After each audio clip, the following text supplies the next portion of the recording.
Hello folks and welcome to our game with myself, Shane Stapleton. As always, Michael Verney is here beside me. We're brought to you by OurGameRetro.com. Use the promo code OurGame and you get 15% off. Unbelievable gift to be giving people coming up to Christmas time here. There's just a sample of some of them. The Tipperary, Galway, Wexford, Kilkenny, but every county across the board is covered. And the jerseys, as ever, are absolutely class, Michael.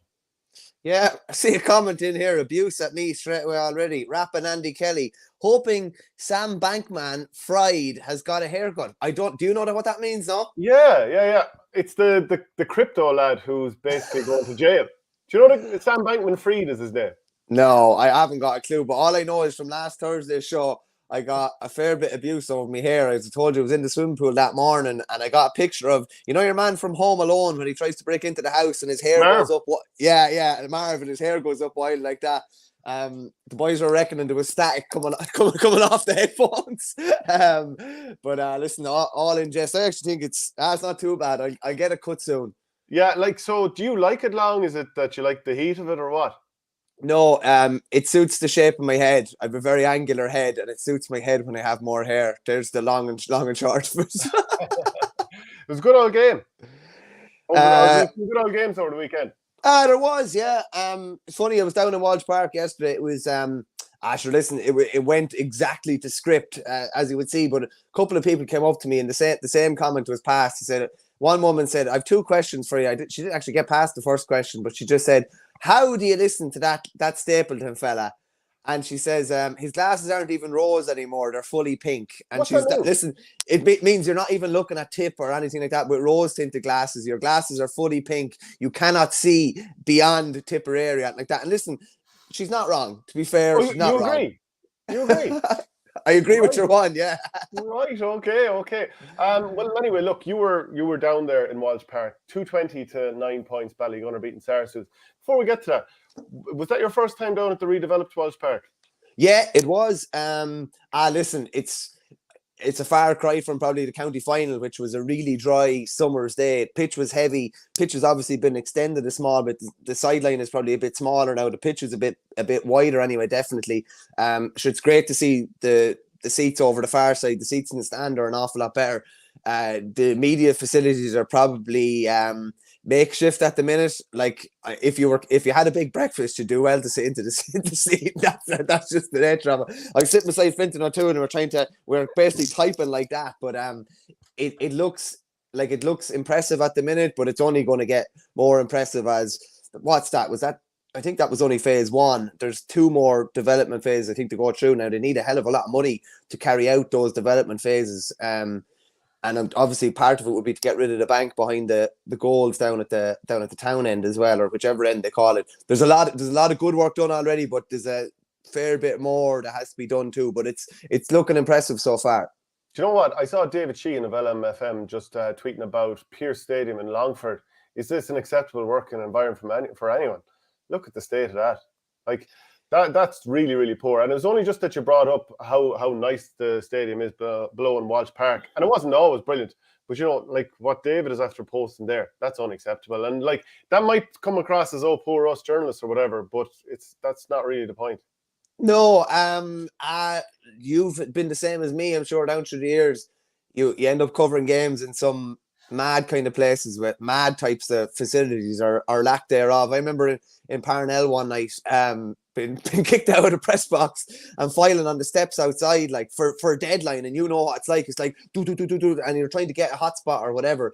Listen, some of the facilities would leave a lot to be desired. You go to some of the centre excellences as well, and as great as they are, they probably they don't think of media covering games or anything like that there. I remember being in where was it? I actually remember being in Bridget's for an O'Byrne Cup game back in the day. We were basically sitting on the ground, myself and Paul Keane sitting on the ground typing away a match report as the game was going on. Like, it's mad what you end up doing. But no, in this day and age, particularly whatever about, you know, St. Bridget's or a centre of excellence or whatever, but a county ground, that's not really acceptable in this day and age, realistically. Yeah, I remember staying in the Gaelic grounds in Limerick once for too long, and the whole place was locked in. 3 or 4 of us had to hop the gates to get out. And that's not the only kind of time that's happened. There's a great story of Roy Curtis and Vincent Hogan. Something similar happened down in Páirc Uí Chaoimh But there's some, like, it was, I think they actually ended up getting locked in the car park after, and there was dogs basically coming after them, like essentially guard dogs. It's mad. Roy did a column on it before. It's on independent.ie, but it's just mad. I remember Kevin Egan, was there? No, Daryl Cahor got locked into O'Connor Park as well. And it's not the fault of anyone. People just thought everyone was finished or whatever, and he had to climb the gates or whatever. But it's just mad. It's mad the things that end up happening in our line of work. Liam Slattery says, what happened to SARS Cork yesterday? That would have happened to Killidangan also. 2 competitive championships, but well off the likes of Ballygunner and 𝘲𝘁𝘗, and I'm a Tip supporter, Shane. So let's get to it. SARS, yes, brilliant to win their county title this year, and they've had a tough spell in the meantime because their pitch has been, completely waterlogged, obviously, to try and relieve the area around where the club is based. So fair play to them for that. But they've been training in Páirc Uí Rinn in the meantime. I don't really know if it counts as much of an excuse when you look at the performance that they had against the Gunners. But it's probably as much down to the Gunners as anything else, isn't it? Like, it was like just as comprehensive as it gets, really. It's gas. Like, just for example, if 𝘧𝘉𝘂𝘁𝘗 don't go well at the weekend, the whatever week break will be thrown up as an excuse. I'm just giving an example. 8-week break with Ballygunner, like, it just didn't matter at all. If anything, they looked fresh and hungrier than they were even before the break. But it's gas. They just seem to, they make little of any kind of obstacles or whatever in their way. Like, I just on Sarsfield really quickly, again to Ballygunner in a minute. I suppose someone said this to me yesterday, and you kind of maybe a pertinent enough question. If you go down through the Sarsfield's team, how many of those guys are going to play for Cork in 2024? If you go down through last year, was it something like 18 or 19 players that played against Limerick? Not a single representative of SARS featured in the championship. Yeah, so like, and maybe like you could say the same maybe about Killidangan in Tipperary. You could actually, because not one player started most of their championship games last year when 𝘰𝘂𝘁𝘗 was in the goals. But I don't know, like, Sarsfield were miles off it from the very, very start. It looked like Ballygunner had them figured out after about 4 or 5 minutes, genuinely. They were working the ball laterally across the field around the 45, and Ballygunner were letting them do it. And then they started engaging them around their 65. The ball coming in was usually high, kind of lobbing ball. And like Philip Matney was always there on the break as well. They even tried to spray the balls out to the side, tried to play to, like, they didn't have a Michael Cusson like they had back in the day, a big towering full forward. They had kind of lighter, smaller, nippier kind of forwards, but they didn't really play to their strengths. And then you look at how Ballygunner were using the ball, and you mentioned, I think it was a good ignorant ball, but it was a good ignorant ball at the right time. Stephen O'Keefe, maybe Sarsfields were after scoring, their defensive shape wasn't totally set up, and like, it was nearly like, how high can I hit this ball? He was like literally putting snow on it, but it was at the right time. Sorry? How strong was the wind? Darragh Sullivan said it was a 5 or 6 point wind. I didn't think that from where I was watching, but it was, reasonably strong. He was still putting the ball down on top of the 21 though. But I just thought what was interesting, people think that the long ball is archaic, or you have to work the ball through the lines. They did work the ball through the lines when they needed to, or when they had to. But when there was an opening, and when they pulled out the SARS half back line, it was like, we're putting the ball over everybody, and we're putting it 2-on-2 to the edge of the D, and they got a load of hay from it. But it's all about when you do it, and you don't do it every time. Stephen O'Keefe did it when he looked up the pitch, and when he got the ball in his hand, I'd say he was like, oh, a long puck out on here, I'm out straight away, ball is out. Next time, if a long puck out wasn't on, it was like way slower. It was a drill ball to the half forward line, or drill ball to the midfield. But it was just really, really smart. You do the long ball when it's on, you don't do it when it's not on. So, and I definitely think, and I mentioned it on Thursday's show to Donal O'Rourke, it's definitely something they've added to their bow. They don't necessarily have 6'2" forwards to be winning that breaking ball, but they're not really trying to catch it. They're just trying to tip it down, or even Dessie Hutchinson is taking a chance and breaking in behind if there's no touch on it. And I'd say it's probably from playing Ballyhale last year that they were like, we need to add something maybe a little bit different to our arsenal, and that's definitely looks like they have. Will they do that against the 𝘲𝘁𝘗 the whole time? No, they won't, but they'll definitely sprinkle it in the odd time. So I was looking at it yesterday. From the first half, at least 1-6 came from really long balls into the square, and Sarsfields were not equipped to deal with it. Whether it's the fact that they're just not good, they haven't worked enough on the breaking ball, or they have, and Ballygunner are so much superior to it that Ballygunner have had their sort of mini pre-season again and had so much time to work together and play challenge matches and try stuff out.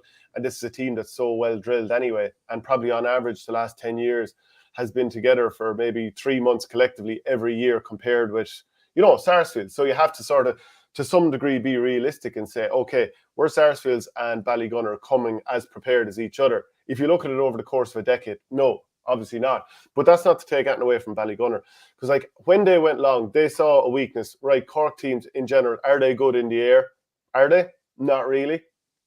Is that a fair comment to make? Like, since the whole legendary half-back line of Sean Oak, John Gardner and Ronan Curran, you don't really think of Cork teams lording it in the air. Now, Kieran Joyce might change that a little bit in the next couple of years, and Rob Downey one side of it, maybe Owen Downey the other. But I just thought SARS really needed to look at it and think, okay, we can't go along into the full forward line, something that they did several times in the first half. And, Barry Coughlin and Philip Mahoney and so on and so forth, they just spoiled the ball every time, and their +1 was able to pick up the ball. I thought what they should have done was, especially when you saw it wasn't working early in the game, we got to play within 100 yards of our own goals and just forget everything inside the 45 or 35 yards to the Ballygunner goal, because Stephen O'Keefe's too good, Barry Coughlin's too good, Philip Mahoney's too good, and obviously the players around them are absolutely excellent. Every one of them to a man, but what a spine to have there. So like, can we just run the ball up to the 45, give or take, try and get Jack O'Connor on the ball, try and get our shooters on the ball out there, and leave maybe 1 or 2 lads inside to sort of keep Ballygunner honest. Obviously, if the ball is on, it's on.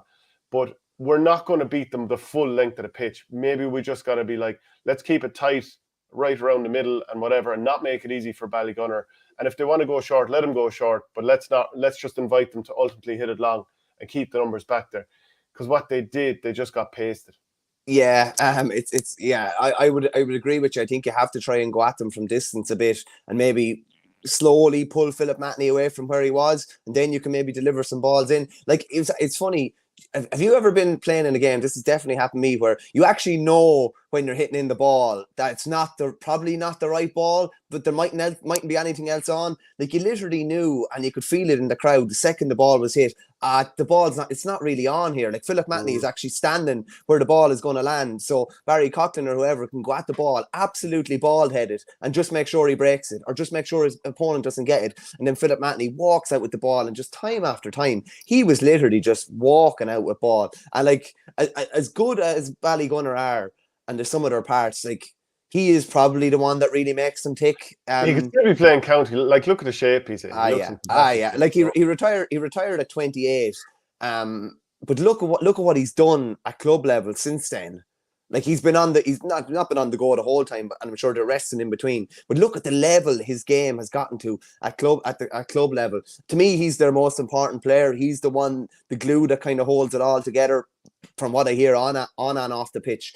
And SARS they were kind of making a hero of him as well. And it's something you just can't do. And if it means you have to shoot from distance, and, like Cotton McCarthy's been scoring from distance. I think he had 9 points in his last 2 games before yesterday. It's not something that, that's totally alien to them. But I think it was something that they had to kind of try, and even play one inside at times.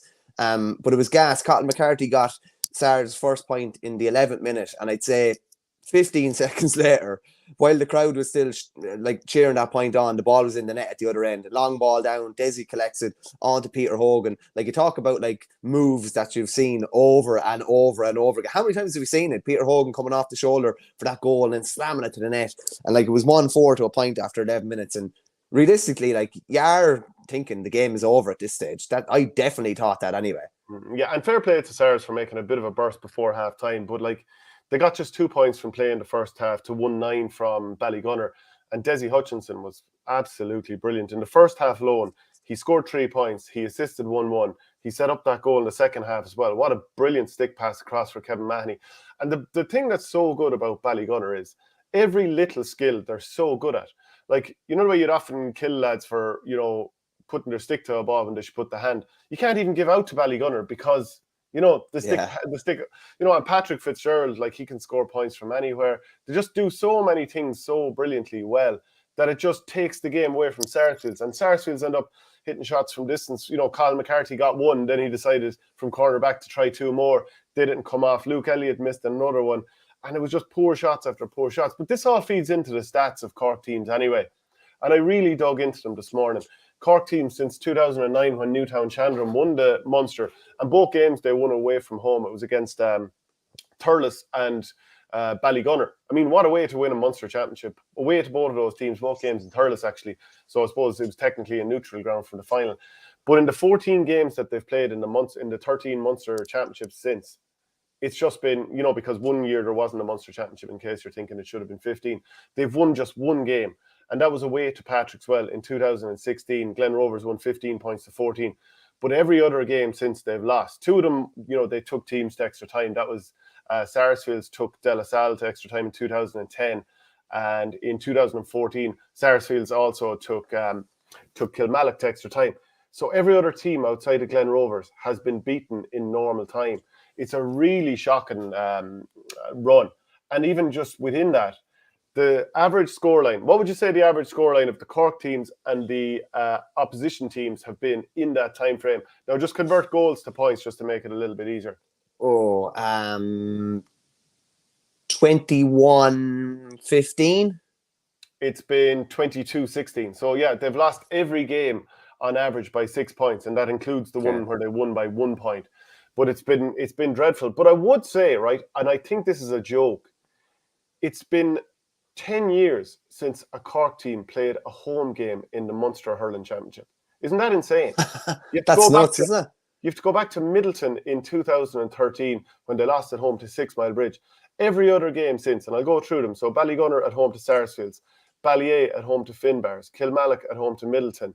2020 there was no championship played when when Blackrock went through. 2019 Glen went to represent and lost away to Borrisoleigh. The year before, Middleton lost away to Ballygunner. The year before, Blackrock lost away to 𝘧𝘂𝘓𝘂𝘁. The year before that, Glen Rovers beat Patrickswell. And when they went on to play in the next round of the Munster, it was in Thurles against Ballyea. 2015, Ballygunner at home to Glen Rovers. 2014, Kilmallock at home to Sarsfields. So as I said, you have to go all the way back to Middleton 2013 since a Cork team played at home at all. So that's not going to help their record. It doesn't excuse everything, but that's quite a crazy record. Yeah, it's a mad one. I know Paul Fitzpatrick does tweet every year about Cavan's league sequence, and I think it's a crazy amount of years in a row, or a crazy amount of years out of amount of years that they've had their first league game away, and they've ended up with 4 away league games, no matter what division they're in. But for that to be that long, that Cork teams have played away in the Munster Championship seems a bit bonkers. Listen, maybe it would have been the case that they would have been at home had they have won, because and maybe that would have been the case for a good few of the years that the semi-final would have been at home, because obviously in the _are playing Ballygunner in Limerick, and they would have been playing them in the park had that been the case if Sarsfields had won. It doesn't help, but it definitely doesn't excuse what is a truly appalling record, really. Like, the Cork Championship is very, very competitive. There's no doubt about it. But it's competitive within itself. It's not competitive outside of Cork. And their record outside of Cork definitely, bears kind of fruit to that kind of theory. And some people that have coached and managed within Cork would say that the only thing that's on, a Cork team's mind is to win a Cork Championship and how attritional it is to win a Cork Championship. But it's not an excuse. Like, it is in no way an excuse why they've totally, maybe they haven't underperformed outside of Cork. Maybe their teams just aren't that good, and the stats and the record would probably suggest that and back that up. Yeah, 2017 to 2019, 𝘕𝘂𝘓 won every title. And they've gotten a nice bit of a representative from teams from 𝘕𝘂𝘓, and even, I suppose, Avondhu and Carbery in the 90s also. And, like Seamus Harnedy, Paddy O'Sullivan, Bill Cooper, a couple of those at least, maybe not all three, Captain Cork, Kieran Joyce, Jack Lahey, Dermot Healy, they're the ones coming through at the moment. I think Ger Millerick, Niall O'Leary, I was chatting to Fintan O'Connor at 42 about some of this kind of stuff, whether it's a good or a bad thing. Because you see in the Kerry Championship at the moment, where there's only 8 teams, which is the real problem here, that people are giving out about the divisional teams winning so often. East Kerry have won 4 of the last 5 now after winning yesterday. But how many teams from small clubs that don't prepare the same way as, look at, for example, the body shape of Ballygunner players. You can see they're all in the gym doing the right things all the time, and it's probably not far off a county setup. Whereas like how many players are being lost across every county because they don't do what West Kerry and East Kerry and all these do, sort of bring them in and have them training at the same level. Now, I'm not sure if they do have how much, the contact time to have with them during the year, but I suppose even having them for a month or two at later end of the year, it's sort of like monkey see, monkey do, and they get into doing this sort of elite sort of preparation. So I don't know in Cork, is the balance just right? But the city clubs, like you think of Blackrock, Glen and Finbars, it's the 70s 1980 when the Bars last won Munster. But before that, it's 1976 since Glen won it, and 1979 for Blackrock. So it's basically the city wasteland compared with how it used to be. Just on that as well, Ballygunner are going for 3 in a row in Munster. They'll be the first team to ever do it. They'll also equal Blackrock's record, I should say, of 5 Munster titles. And they're probably odds-on favourites to do it at this stage. It's mad when you're looking at Ballygunner and you see how seasoned they are, how everything is on point. You see Tony O'Gregan there at the matches, who's their sports psychologist or whatever, working in the background. You see David Franks, obviously, who's their well-renowned and well-heralded coach. You don't really see 𝘱𝘂 O'Donnell, but he's there somewhere. And you're just thinking, there's probably not too many club setups to have access to this caliber of individual. And I've said it before, and I'll say it again, with regards to 𝘱𝘂 O'Donnell, the comparisons and parallels between how Limerick play and how Ballygunner play are striking. And I'll put this question to you, before you start, how many points are you in arrears of Ballygunner before you start, if you get me, before you start a match, just because of how well set up they are, how well drilled they are? You can't just land and play Ballygunner. You have to, there has to be a fair level of detail and prep put into it, because all of a sudden, if you think you're just going to hurl them heads up or something like that, you're out there and 10 minutes in, you're like what's going on here? There's lads running left, right and centre. We can't get any traction. We're been pressed around our 65. We can't get a decent ball into the inside line. And that's why you're thinking of an 𝘕𝘁 game, and we'll go into that in detail in Thursday week or that, but you're looking at another high-end side that won't really fear them and will feel that they have the arsenal to go at them. But so many teams must be, in anticipation of playing Ballygunner and thinking where are we going to pout all these fires? And there's enough fires before the game starts. Then the game starts, and I just was looking at Sarge yesterday, and just even someone, I don't like picking out lads, but someone like, let's say, Daniel Carney, and he was a brilliant player at club level and at county level, but you're kind of running around chasing shadows almost, trying to chase Conor Sheehan, trying to chase Paddy Levy. There's so many things, and you don't know whether you're coming or going, you don't know where to go, and you have to be so well drilled, because there's probably never been a better drilled club team. And that's not to say they're the best club team of all time or anything like that, but they're just so well drilled. Ballyhale are a different animal, a different type of animal. That's not to say they're not systematic and tactical. Of course they are. But Ballygunner are just near impossible to break down. And unless you bring a hell of a lot of tools to the table, you have no chance. Yeah, and we said before, Daniel Carney, great player, but in his day, but he was turned over a few times early in the game, gifted scores to Ballygunner. But it's not blaming him; it's just the press they put on you is just so difficult to deal with. And it's one thing saying, "Oh, you should be patient coming out with the ball." Like SARS came out with the ball a lot during the first half, where Ballygunner sat off them. They were allowed to. They basically tricked them into, and then cornered them into certain areas of the pitch. Yeah, and that's what Limerick do as well. You'd see them, and I often talk about the 2022 All-Ireland, when the Kilkenny half-back line got absolutely roasted because their full forward line pushed up to the 21, which meant that Limerick had all this space to do the sort of bunch and break with their half-forward line. But Limerick, in the same game, they all dropped out 35 yards for most puckouts, and that's what Ballygunner do as well. And then SARS, they were coming out with the ball, and to be fair, they were patient at times, and they were stick passing it back across and trying to find a space. But I don't know, had they worked on a plan in terms of we know Ballygunner are going to sit off, how are we going to punish them with that and force them to push up, and then obviously try and get some longer puckouts working as well. And I think to some degree it worked at times, but it didn't feel like they ever got it to their shooters, or they ever got it to a place where Jack O'Connor could do the sort of damage that he probably can do. And I even remember early in the game, he got a ball at one stage. It didn't come up from the first time, and he ended up pulling on the ball. If it did come up, he would have been able to run at one or two players and maybe put Ballygunner on the back foot, because they were going to have to start quickly. And once they didn't, once it was 4-0 early on, even when Ballygunner were being a little bit wasteful, I think they missed, was it something like 3 of their first 4 opportunities? You just kind of knew that was all she wrote. And you were wondering, where's the goal going to come from Stars? And they pushed for one late on, and Myers had a free saved. Colin McCarthy, he had a shot saved. Tame enough effort that Stephen O'Keefe was always going to stop. You just never, there was never really any sort of sense that they were going to be able to, like, they had enough in their arsenal. And you don't really blame management. They don't have enough in their arsenal. And, that's kind of all she wrote, really. Ballygunner. Do you think Ballygunner, like, the mindset here is, not arrogantly, but I just think there's so much confidence in what they're doing that they're kind of almost thinking, right, we'll get through this game, we'll get through the next game. They're treating it one game at a time, but they really know that, they're going to be there at the deep end and actually pulling teams into deep water because they're just so good. Yeah, I'm not so sure. Because they're that good at dealing with whatever game is in front of them. Like, they really should be taking their eye off the ball a small bit, and there should be some lackadaisical kind of performances, or not being maybe as cutthroat as normal. But I don't know, Shane. I don't know I don't know how far they look ahead, to be honest with you. Genuinely, it was funny. There was a little Q&A with Ronan Power in yesterday's program, and he just said, "Sport and ambition for the future to win today." That's taken like where one game or every game as it comes to another level. Also, they have a 7-a-side team. Yeah, he named the 7-a-side team. It was Stephen O'Keefe, Barry Coughlin, Philip Mahoney, Keane Lynch, Barry Power, Peter Hogan, and Aaron Gillan. So only Keane Lynch and Aaron Gillan, two of the best hurlers of this generation, were good enough to break into an all Ballygunner team.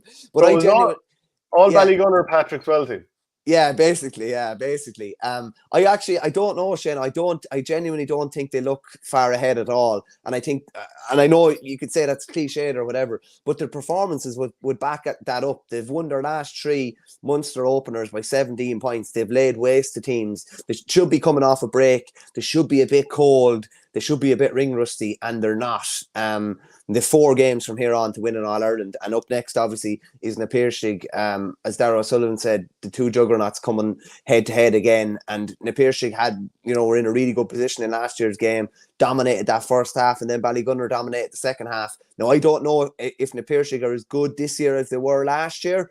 And I think Ballygunner are as good, if not better, than they were last year. That'll be a fascinating game. But you'd imagine, like, the winner of that game is odds-on favourites to win Munster, and they're definitely favourites to win the All-Ireland as well. Yeah. So a point I was making yesterday on X was I was tweeting that, fair enough, like, Cork teams aren't doing well, and they're, we've gone through the stats there. They've been paddled most of the time over the last number of years. But if you took teams from an awful lot of other counties outside of Munster and threw them in, if you threw in over the last 14 years the Offaly champions, the Laois champions, the Carlow champions, some other, like, strong hurling counties, Westmeath champions, would they not all, like, have a similar sort of a record? Oh, no, I don't disagree with that, yeah. I think, like, Fintan O'Toole that you mentioned earlier said it yesterday, like, and the question is, like, would they win the Joe McDonagh? Would they compete at Division 1 level in the league?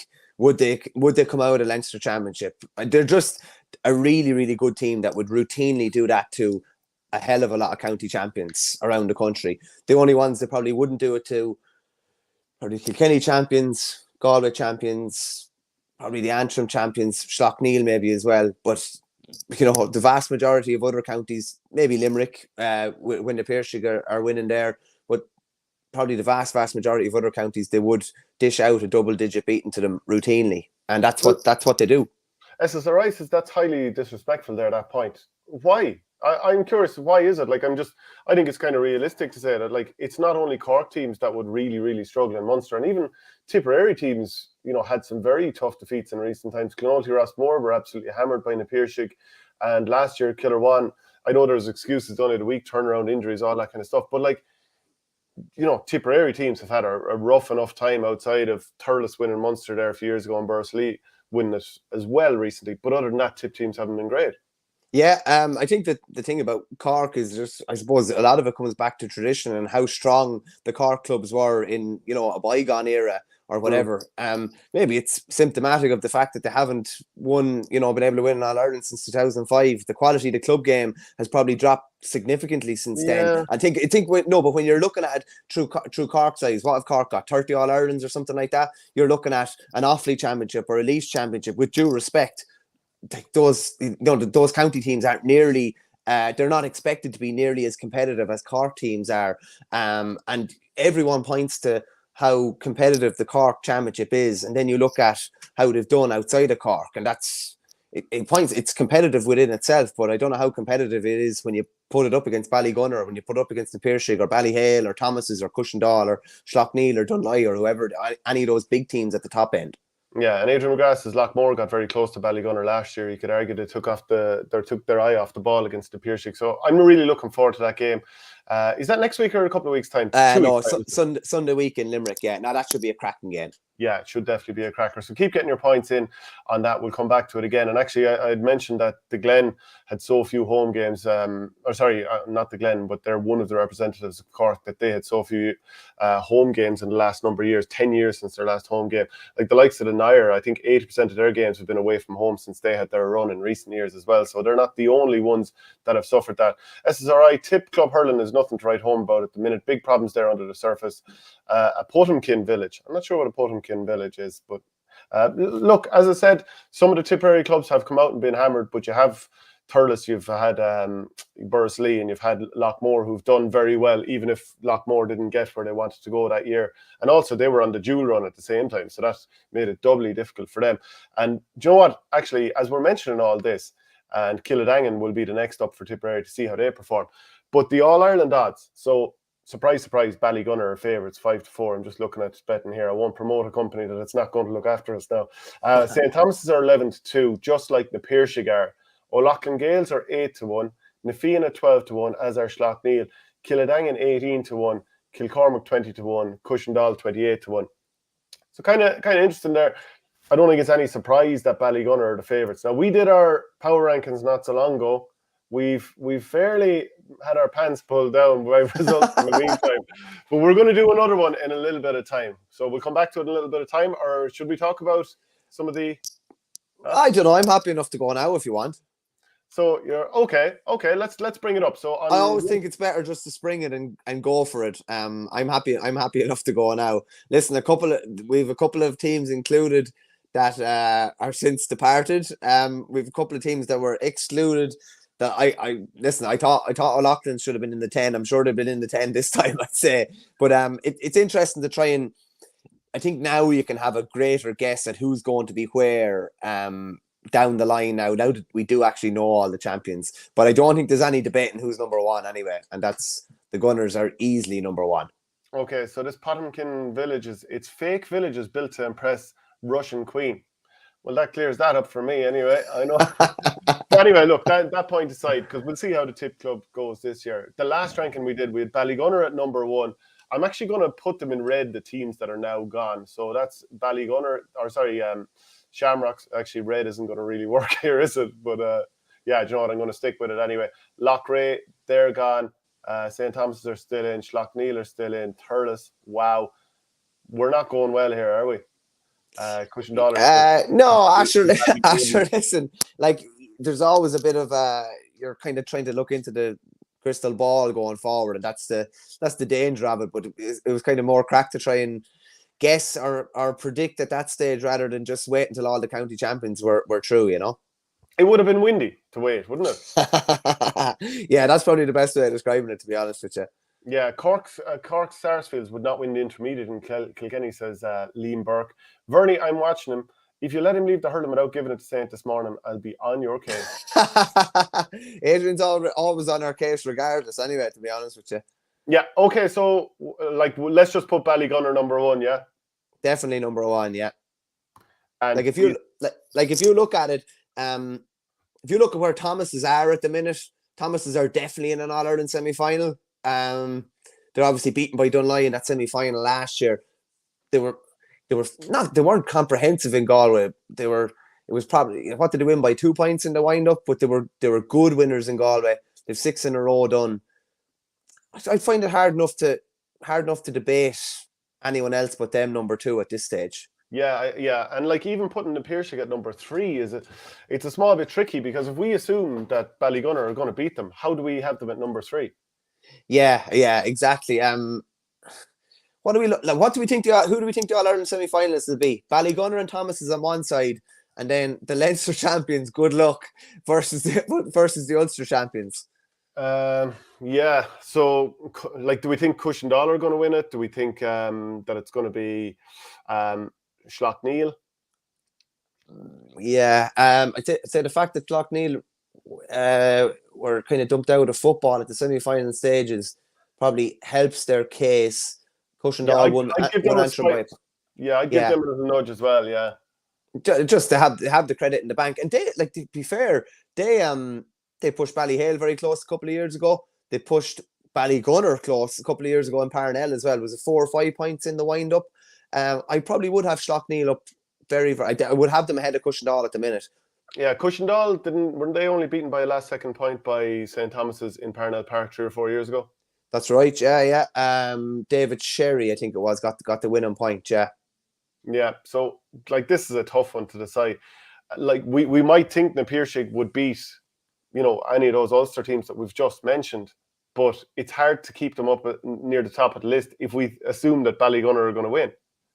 Yeah. But saying that, we also think that if we think 𝘧𝘗𝘁 would be All-Ireland favourites if they did beat Ballygunner. So there is a bit of a balance act there. I don't think you can leave them out of the top 4. But Oh God, no. No. Yeah. So, like, if you were to ask me, do I think 𝘧𝘗𝘁 would beat St. Thomas's?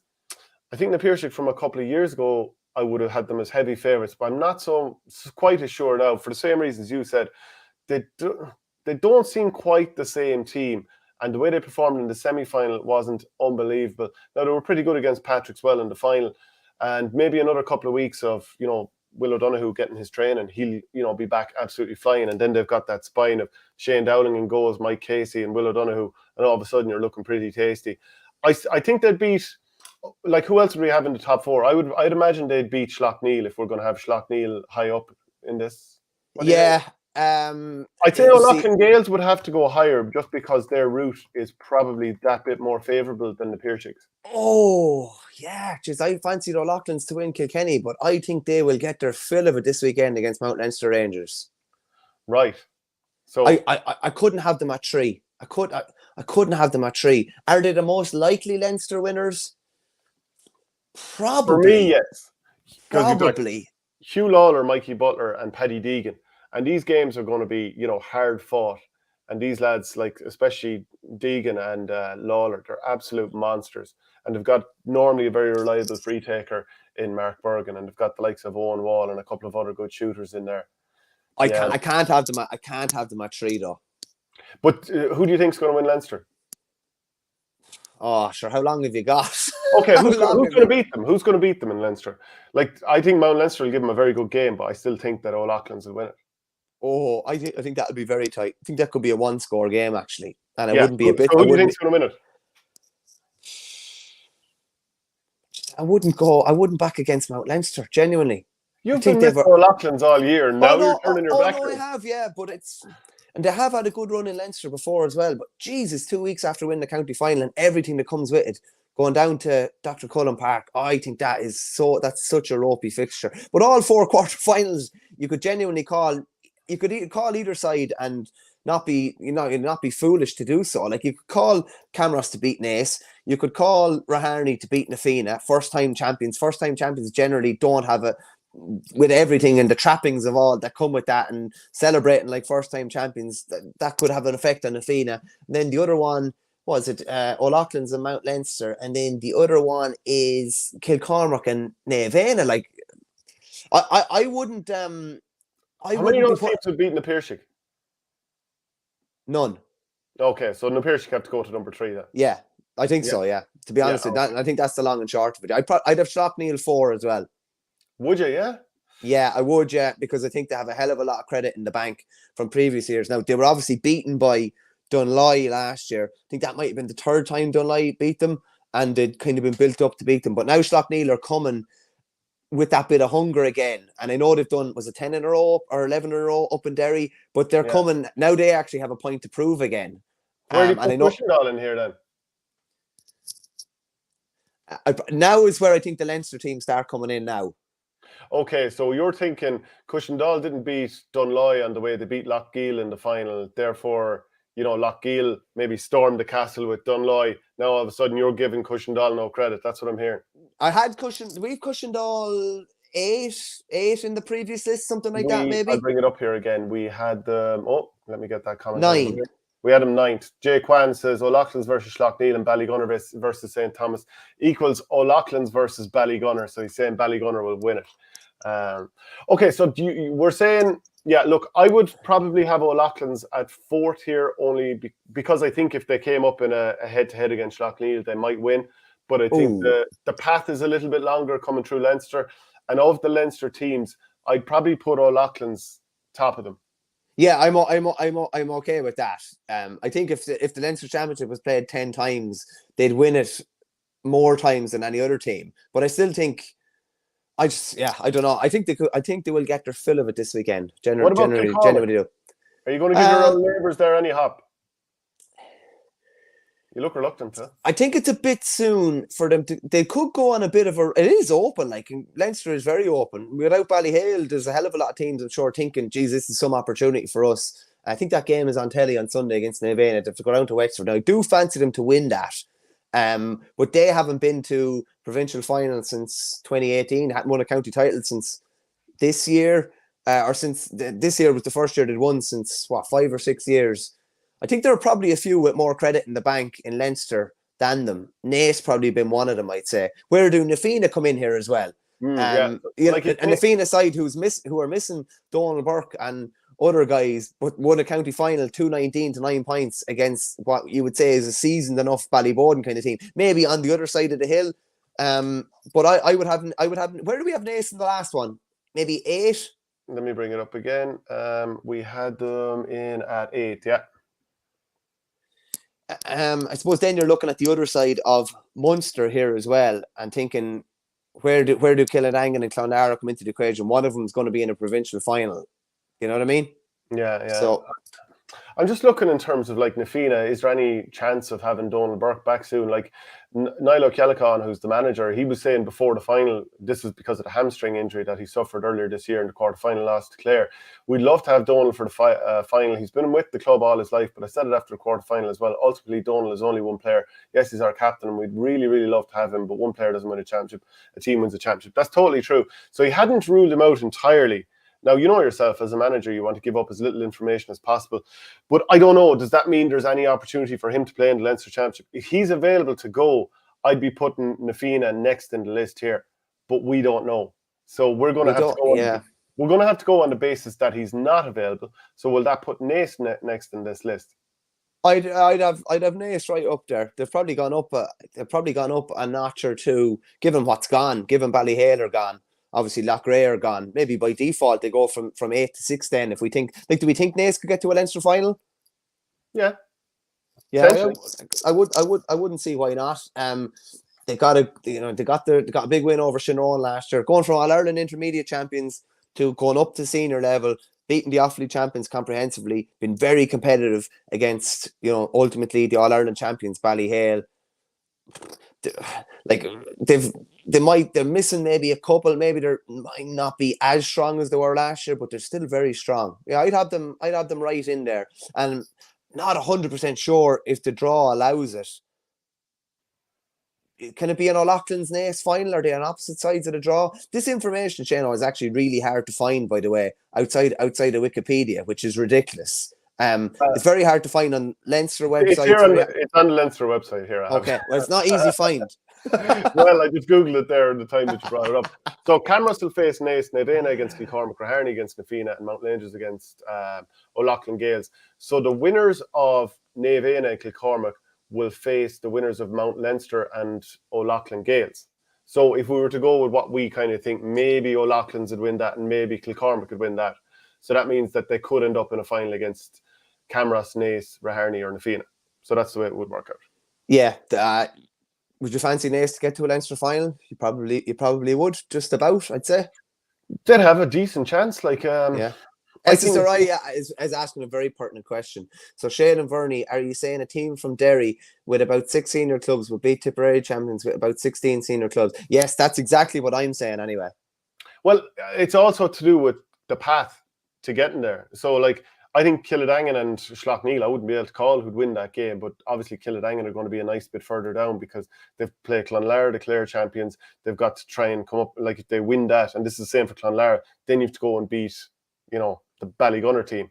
And that's not going to be easily done. So I've kind of thrown a couple of more names in here just to kind of see how you react to this. So put O'Loughlin's 5, Naas 6. Again, this is partly down to the path. Na Fianna 7, Kildangan 8. What do you think? Oh, what a response. just let me see who we're leaving out. Well, we're leaving out the likes of your Clonlaras. We're leaving out your Cushendall not in yet either. Kilcormac not in yet. Naas, Na Fianna. Very interested to see how Na Fianna go. The first time champions here. Yeah, that's because, you know, on the law of averages, we're probably saying that O'Loughlin's will get the job done against them. But yeah, like I was obviously pushing for O'Loughlin's for the 10 the last time, but I'd probably be pushing for Mount Leinster to be in this 10, being honest with you. Yeah, well, look, Adrian McGrath saying Clonlara will beat Na Fianna, not a shadow of a doubt. Yeah, there is a shadow of a doubt. I think there's plenty of doubt there, especially if, like, you're telling me that it'd be handy enough to just hold down Colin Curry, Sean Curry, Donald Burke, and I know I'm definitely not thinking of other players off the top of my head, but even Brian Ryan, who's midfielder, transferred up from Sound Liberties, has an All-Ireland with Limerick a couple of years ago. Like, they've plenty of good players. Liam Rush at centre-back. Oh, handy beat them, yeah. Adrian likes to go after your two babies, so he'll go after Tip number 1, and then he'll go after Dublin second. Yeah, he'll go after UCD next, then he'll go after Whitehall. Although you're finished up with them, he'll go after everything that you know and love. So Richard Hogan says Kildangan 7, Kilcormac Killahey 8. Look, you've seen far more of Kilcormac Killahey than I do, but they have players who've played in Leinster Club Championship. They've gotten to finals, the whole lot. They have that experience, and some of the best young players in the country. Are they ready for the dirt and the schlop at this time of year against big physical teams from outside the county? Starting off with 𝘱𝘉𝘁, maybe, like, we'd probably expect them to just about win that game. And after that, they're going to have to go ahead and, you know, play a big fixture against either O'Loughlin Gaels or Mount Leinster. I don't see them getting through, for example, if O'Loughlin's got through or Mount Leinster. I wouldn't see them getting through that game. So I probably wouldn't have them. In the 10. No, I probably wouldn't either. I think in time they'll be a regular fixture in the 10. I can tell you that. I think every year for the next 10 potentially they could be in there before county championships are played. Given the talented players that they have coming through, it's obviously it's a new experience for Greckin Kavanagh and Adam Screeney and these boys. It's not a new experience for Killian Kiley, Conor Matton, Damien Kilmartin. A lot of these guys.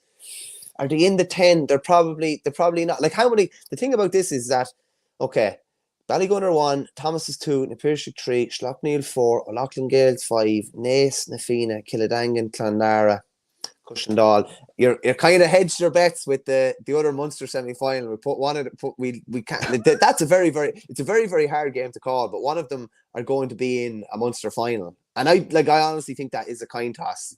Genuinely do. So I'm kind of happy enough with that. Who are we leaving off? Kilcormac are offered. Mount Leinster, who I think will surprise. 𝘱𝘉𝘁. Down champion. Port Ferry one down. Yeah. I'm actually happy enough with that list, to be honest with you. Yeah, people get your comments in. Let us know. Slate us now, right? Hedge your bets now, or let us know now. Call it out now, rather than, you know, it's easy to be wise after the event. Like, we got a lot of it wrong the first time out. You were pushing Loughrea very, very hard, as we know. You like to call me out for pushing Ballyhale or whatever, but you were heavily leveraged and mortgaged on Loughrea, and look at you now. I wasn't. I was heavily mortgaged on O'Loughlin's, and look at me now. I've got 2 houses now. Okay, you Paddy's not happy with us here.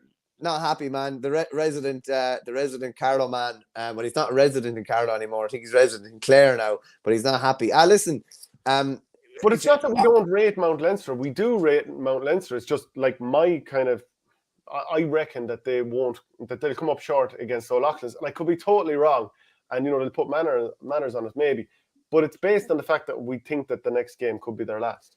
There's so many teams that are playing this weekend in the Leinster Championship that it's a kind of a 50-50 or 55-45 game. If they win, they could win Leinster, but they could easily lose this weekend. Does that make sense? Yeah. And look, Mount Leinster been 1, Na Fianna been 1, Naas been one, Kilcormac been one. Like, there's a hell of a lot of them this weekend. And look, I see here ppwell74, Shane, you were all in on Thurles. Yeah, just like I was in Dixborough. And I've been wrong plenty of times, and I've been right other times. We're having a cut. Like, we don't want to be like some of those other windy programs where everyone's great. We're having a cut to see, can we get this right? And we won't get all right. The resident 𝘱𝘰𝘮𝘁 supporter, Joe Butler. I don't think 𝘱𝘰𝘮𝘁 should be in. Joe, come on, pull the other one now. Derek Lynch, Clare FM, lads, Clonlara behind some of those is banana stuff. But you get what we're saying here, Derek, that part of it is down to the path. That's why both Kildangan and Clonlara are down there. We kind of fancy in a toss of a coin game that Kildangan might get over Clonlara, but we don't expect either of them to beat Ballygunner. So that's why both of them are down the list. So I don't think it's necessarily saying that Clonlara would lose to every team that's above them in the list. It's not an easy thing to do. It's all subjective. We've drawn the ire of some people, most notably people on the West Coast. Yeah, absolutely. Adrian McGrath, he's 100% safe on UCD. Lads get serious FFS. Clonlara have John Conlon and 2 Galvins. They also have multiple really good athletic Clare under 20s from the last few years. Yeah, we're not dismissing them as being, we're not saying they're a useless team or anything like that. And see, the thing about this is Clonlara hadn't won Clare in 15 years. Like, Kildangan aren't coming up against 𝘱𝘗 or Ballygunner here. That's just Kildangan are serial challengers. You know, it's serial challengers against the team that was B champions in Clare last year. Yeah, you have a team coming out with Tip that were in 5 finals the last maybe 6-7 years, 2-time champions. Yeah, no, if I was to favour someone, I'd probably just be slightly favouring Kildangan in that game. But I expect that to be one of the better club games of this year, being honest. Yeah, like Kildangan is a ludicrous cause, says Adrian McGrath. They haven't a single serious inter-county player. Well, Willie Connors would be a serious inter-county player if he didn't have so many injury issues the last couple of years. Alan Flynn has obviously played plenty. Like Billy Seymour has under 20 All-Irelands as well, if you're going to be talking about underage success. And I know I'm forgetting somebody else there as well. Sean Hayes, Barry Hogan, obviously, in the goals. But hold on a second here. Like, Patrick Swell had, 3 of the best inter-county players in the country. But we're not talking about, like, inter-county players. We're talking about half the Kilkenny team and they're gone. Yeah, we're talking about a team overall. And I would say Kildangan are a very, very solid club team overall. Very hard team to find weaknesses in. Clonlara, will you be able to find a few weaknesses? Maybe. Do they have a couple of bigger marquee names? Yes, they probably do. Is that offset by the fact that Kildangan are so consistent and their graph is maybe not inter-county level high, but it's high the whole way through? And listen, we'll preview that. We might get a Clonlara face maybe for Thursday's show. Yeah, do we know anyone from Clonlara that likes to have a bat with us? Mikey Butler would follow you around the place if you left O'Loughlin's out, says James OS. It was funny. I was chatting to Mikey's old fella before I went into the match before I went into the county final, and he just said, "Oh, that was great old crack the night you were up in O'Loughlin's doing the show." And I said, "Oh yeah." I says, "How do you think today go?" He says, "I don't know." I said, "Who's your man going to follow today?" And I says, "I think you might follow Adrian Mullen." And he was just like, he was kind of letting on that he knew absolutely not. "Do you think he'll follow Mike Hutchins?" I don't know. This kind of crack. But it's gonna be interesting with O'Loughlin's. Like, 2 weeks flies around fairly quickly now. You enjoy it for 3 or 4 days. You get a bit of the kind of dirty petrol out, and you go again. Whereas you look at how long are Mount Leinster waiting to play this game. I'm sure they've played some pretty good games on the challenge game circuit, and they are primed and ready to go. They gave Ballyhale their fill of it at the same stage 2 years ago, I think, and only just kind of Ballyhale only got the one up on them coming down the home stretch. So there's going to be very little in that. Really looking forward to going into minute detail on those games on Thursday's show.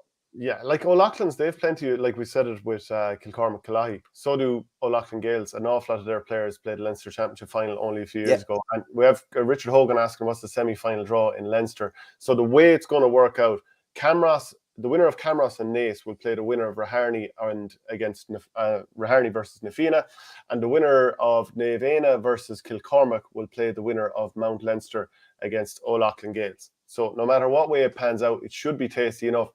We'll just see if we have a couple of more comments coming in now. When you're right 52% of the time, you're wrong 48% of the time. Not really sure. That's from the Simpsons. That's the lock of the week quote. Oh, is it? Okay, okay. Keep an eye on Leixlip in the Leinster Junior Championship. Played senior in Kildare last year and got promoted back to senior this year. A bit of pressure on Kildangan now because of those comments after the county final. Is there pressure just because they're talking about being thrown under the bus? Well, one person said it. It's not like every player came out and said we were thrown under the bus. Yeah, I don't think there's much pressure on them, to be honest with you. And I think they love the opportunity to give Munster a crack. It's something different. It's something completely different for them. How they'll adapt to that is going to be really interesting. Same with Clonlara. Sure, John Conlon is probably the only one that played Munster Championship the last time. So there's only going to be one person on the field that has played a Munster Championship game before. Between the two teams. Yeah. Because you know what I mean? Haven't been in there because they weren't allowed to the last time. Thomas Gallagher, 𝘱 wants more teams playing at seniors. Should the Ulster champions be allowed to step up if they win a provincial this year? I'd fancy Setanta to do it. Okay, so we'll just run through it one last time. So here is our top 10 as things stand. Ballygunner 1, St. Thomas's 2, 𝘕𝘄𝑠₃ 𝘱 O'Loughlin Gales, 6th are Naas, 𝘕𝑓𝑖NA Kildangan, and then 9th and 10th are Clonlara Cushendall. Get the comments in. Are we right? Shano, quickly, right? If you had one mulligan on that list, who would it be to come out and who would it be to come in? Because we've agreed on a list. It's like an all-star team. You have one opinion. I maybe have a different opinion. My mulligan would be I wouldn't have 𝘕𝑓𝑖NA at 7. They'd probably be at the tail end of the 10, being honest with you. And I'd probably bring Mount Leinster Rangers in. What would your mulligan be? So who are you dropping out of the 10 then? Don't be saying I'd move them down a bit. I'd probably have 𝘕𝑓𝑖NA down at something like 9. I'd probably move Cushendall up 1, and I'd probably leave out Clonlara. Wow, Derek Lynch is going to be after you, and so is Adrian McGrath. I'm happy enough with that list. You're happy with everyone on that list? Well, look, I mean, we're kind of arguing the toss, splitting hairs at this point, and you've plenty of them to split. Kilcormac says Sully win 8. Like, I think Kilcormac are going to win one very, very soon. Shane, will Bursley come back to form, or has their time passed? It's going to be tough to get back. Need an awful lot of stuff to come right, and an awful lot of the players in their sort of early to mid-20s to really take over the team. So, finally, some sensible talk. You're looking to curry favour everywhere. Everyone's a great lad, according to you. I'm not. I fancy Mount Leinster to cause a bit of an upset this weekend, to be honest with you. Wouldn't be a bit surprised if they did. Because I know one of the comments there said that we're saying that O'Loughlin's lack forwards. I think what we're saying is they probably lack a couple of marquee kind of forwards, if you get me. Someone that's going to score 1-4 or 1-5 from play, or 2-3 or something like that. I think that's what they lack. I think they have a lot of lads that could chip in. But you've mentioned it before. They are going to they're going to keep the scores against quite low with the defense that they have. Do you know what I mean? Like, you can't see a team getting in and putting 317 or 318 or 220 on them. I don't think I can anyway, given they have Lawler, Deegan and Mikey Butler. But listen, we could be proven wrong. I just think what O'Loughlin's need to do this weekend is survive. And it's what a lot of teams need to do in Leinster this weekend. They just need to get through the game. They just need to win, because that buys them another 2 weeks. And if Kilcormac are to beat 𝘕𝑒𝑖NA, that means, Screeney and all those boys have played a Leinster Championship game. They know what it's like. And then they've another 2 weeks, and then potentially another 2 weeks as well. So this power rankings isn't yours, Verney. Shane thrown under the bus, as people. Well, it's not necessarily mine. Like you're trying to divorce yourself from it. That when we get to the next rankings, you'll be like, "Well, look, now I was saying Mount Leinster." So are you back in this rankings or not? I'd always back it. Yeah. Okay. All right. I don't want you to have wiggle room when it comes to it. Did you see a story from John Fogarty that hurlers could be requested to leave the field for removing their helmet during matches? I think that would be a very good move, because there is a huge amount of time wasted. I don't think they'll be leaving the field at all then. The helmets won't be coming off. They might come off and they'll go straight back on. That's what will happen. And if that deters lads from doing it, I wonder when will the day come where Mike Casey has to take a puck out for Limerick. I'm wondering will that happen, or what are they going to do about that? Or if that happens again. Although Nicky Quaid did get a belt into the stomach that day, that people are saying that's why he went down or whatever. But I just think you just have to be like, unless you've seen something and the umpires have seen something, you just wave it on. If they wanted to have their helmet off, they come off the pitch. I was watching a clip yesterday, it popped up actually, about the time Alan Shearer kicked Neil Lennon in the face. Did you ever see that clip going around? I did, yeah, and I saw it yesterday. Yeah, and he kicks him full force in the face and basically tells him to get up, and the ball was not like within an ass's roar of where his face was. And one of the Newcastle lads comes over and like turns Neil Lennon's body around so that he's off the pitch so the play can carry on. It was absolutely classic. Did you see crack of the ash here? Limerick are going to need to redesign their quick release helmet. Oh, having a little pop there. Definitely a Limerick man there, crack of the ash. Also, there was something else I wanted to mention. The rugby tackle, we saw it again. Now, you were down there at Walsh Park towards the end of the game, and I don't blame any player for ever doing it. It's the right thing to do because the rules reward it. We just need to highlight that the rules are ridiculous. Barry Coughlin rugby tackled. Who was it at the very end of the game that he rugby tackled onto the ground? It was Shane O'Regan. It was Shane O'Regan. He rugby tackled him onto the ground once again to stop a goal opportunity. This rule needs to change. I'm not blaming Barry Coughlin. He did the right thing for his team. But it has to be a penalty for a cynical foul. I think we should say it every week until it changes. Yeah, no, I definitely echo that. And I suppose my takeaway from that was just how ruthless Ballygunner are when they're 17 points up in a game, that they still don't want to concede a goal. That they still just don't want to have any little blemish on their record. But like, there's no attempt to play the ball whatsoever. It was interesting. I'm fairly sure it was Shane O'Regan as well. I think it was Colin Parkinson brought it up on his Twitter there yesterday. He smashed his hurl over his knee. He was only on the field about 15 minutes and they were beating 17 points. It was obviously a hell of you could say like the game was well gone. I said it was a hell of a lot of frustration from a Sarsfield's point of view, of how they probably did underperform a bit, but they were just kind of blown away by Ballygunner. And I think they've played them up and down maybe every second year in challenge games and they've been competitive with them, but kind of just shows probably how far off it they are at provincial level yesterday. And that's probably what bore out in Shane O'Regan's frustration. Is it the Shane O'Regan who came on? Is that the same Shane O'Regan who was on the under-20 All-Ireland winning team a few years ago? I'm not 100% sure of that, Shane. No, I'm not 100% sure. Yeah. Something else I wanted to bring up as well, and Donald O'Rourke mentioned him in the show the other day, but Paul Leopold, that was playing cornerback for SARS, he underwent a brain operation, I think 4 years ago. And he was taken off yesterday. It was probably a disappointing afternoon for him. But what a year for someone like that to get back on the pitch and get back playing and win a county title 4 years after. I think he had to go to Boston to get that operation done. Like, and really just amazing to get back playing. And that's kind of what it's all about. I'm sure there were times probably where he thought he wouldn't get back playing. But what an amazing achievement there. Disappointing day yesterday, but for him and a lot of other lads, it won't take away how good of a year it was for them. Yeah, so Hurling123 says, he transferred from Watergrass Hill to SARS. He's talking about Shane O'Regan there. And I just wondered, has he been out of action for quite a while? Has he played that much this year? Because I remember thinking this guy is, really serious hurler, but maybe he's had injuries in the meantime and he obviously didn't get that much time on the pitch. Did you notice there this morning, there was a story, like this is a little bit of a shoot off in a different direction. But the United Stand, which is one of these Man United fanzines, they put up a story saying Rashford's future in doubt and we're live. So they're obviously doing some show or other. And there's a picture of Rashford, but what next and all this. Rashford actually replied to it. So I think the United Stand is about 2.3 million followers. Rashford has millions of followers himself. And he just replied to it saying, please stop spreading malicious rumours. And I just thought that was quite interesting that, we were talking about Alan Flynn there last week and all that kind of stuff in his comments. I actually think it's great. Like, Marcus Rashford has been playing terribly all year, but I think it's great that he actually replied to that. I think it's good. It's entertaining. It also shuts those lads up straight away. They'll think twice now.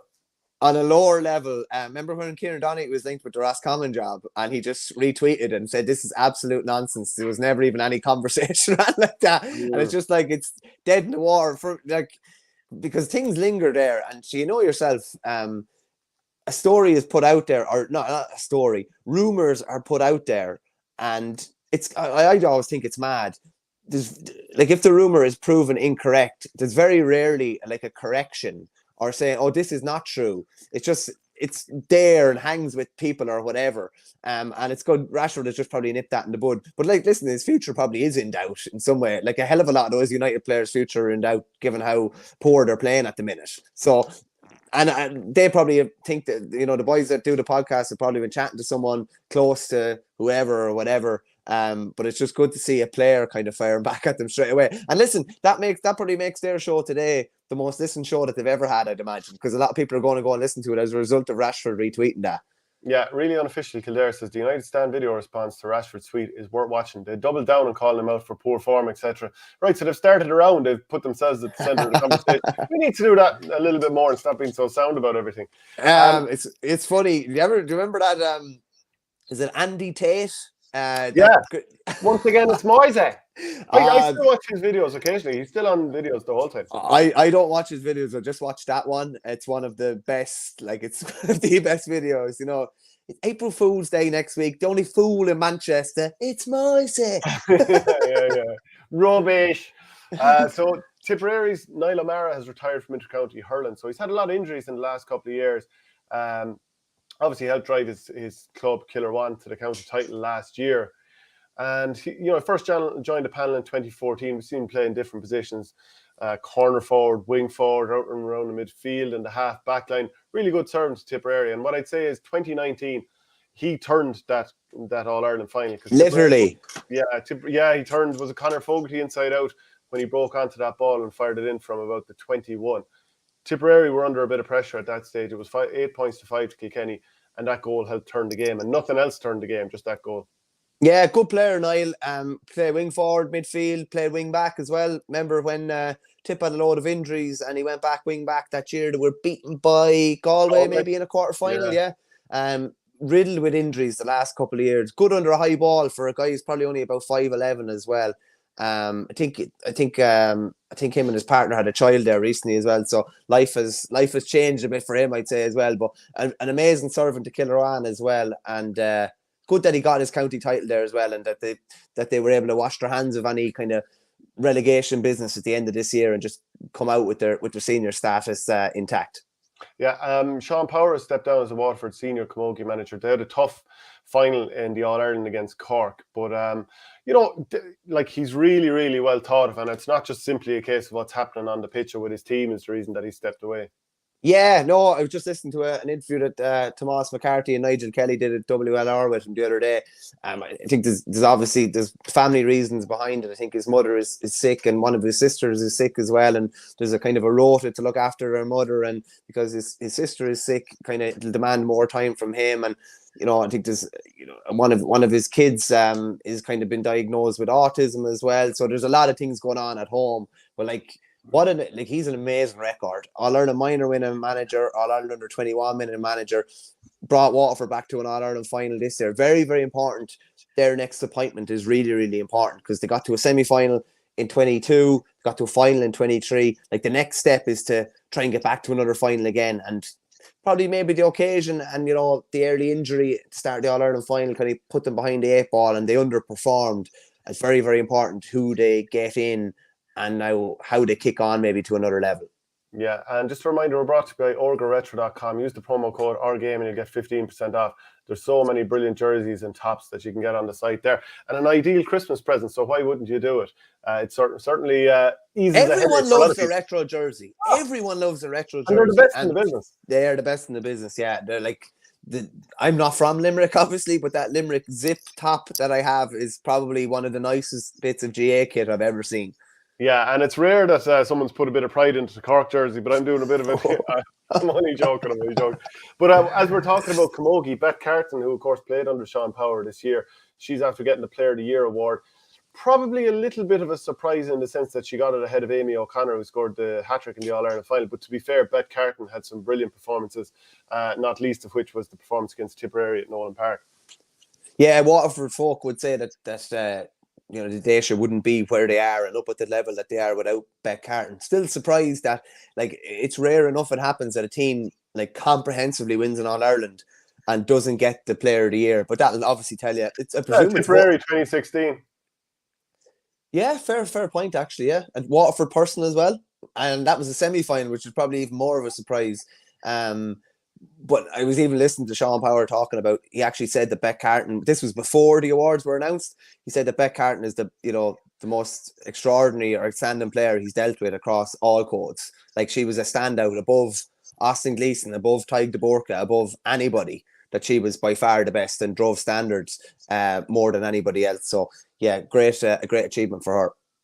And I suppose there's a few Clare people waiting in the long grass here to talk about how the Tipperary champions Laura got on in the championship, in the Munster Intermediate Championship. So it finished up Laura 114, Corofin 318 in McDonagh Park. Diarmuid Cahill, he was brilliant. He scored 3-2 on the day, and I think Laura were very much second best in this game, and they can't really have any complaints. So great season or couple of seasons for them, getting back-to-back promotions, back up to senior next year.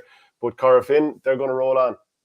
Yeah, very disappointing result for Laura, Shane, and a very disappointing result for Tipperary, you'd have to say as well, in the sense of championships were tightened up, so there was a higher representation, as in should have been a higher quality going into Munster. It doesn't look like hasn't been bore out in the result here. The highlights I watched of the game, Corofin were much the better team, and Laura were only kind of hanging in. You mentioned Diarmuid Cahill there; he was brilliant. Their scores came a hell of a lot easier than Laura Durra's did. You have to say, you would have been hoping that Laura and other tip teams at this level would be going on better runs than this, realistically, wouldn't you? Like it was comprehensive from start to finish. Yeah, and James Organ. There can't be too many players named after body parts, are there? James Organ. He scored 4. Gearóid Kelly, I should say, scored 4, and Gearóid Cahill scored 3. Colin Fogarty scored 10 points for Laura, 9 were frees. Owen McIntyre with 1-1, and then points for Bonner Maher, Niall McIntyre, and Cian Hogan. But yeah, is there any other players that you can think of that are named after Owen Hand? There's a Hand. There's definitely players called Hand. I feel like you're deflecting from Tipperary's malfunction at Munster intermediate level. I don't really see the point. Adrian McGrath actually says, Verney, no wonder Milan skinned you with you missing that same comment about O'Mara's goal being the only turning point in the 2019 All-Ireland. Was somebody sent off that day? I don't know. Well, Kilkenny people, I think they're still going on about it. I always think in that game, I have to say, Tip were really cynical at the start of that game. And God, like, you play within the rules or whatever, but Kilkenny could have been through for a couple of goals. Is there a more cynical performance though than Kilkenny 2014 when they rugby tackled the likes of Lar to the ground every chance they could get? Give away 3 penalties across 2 games. I would say Ballygunner Loughmore was one of the most cynical displays I've ever seen. Yeah, what about Kilkenny 2014? That was as cynical as you get. I don't remember that as much. 3 rugby tackle penalties in 2 games. Yeah, I don't. That wouldn't be what I remember. I remember more the Hawkeye and stuff. It is 9 years ago, I suppose now. But when it's funny when you're on the wrong end of a defeat, the things you remember and the things you keep, the things you just don't forget. I'd be the same with Offaly defeats down through the years as well. But let's get back to Tipperary's malfunction at Munster intermediate level.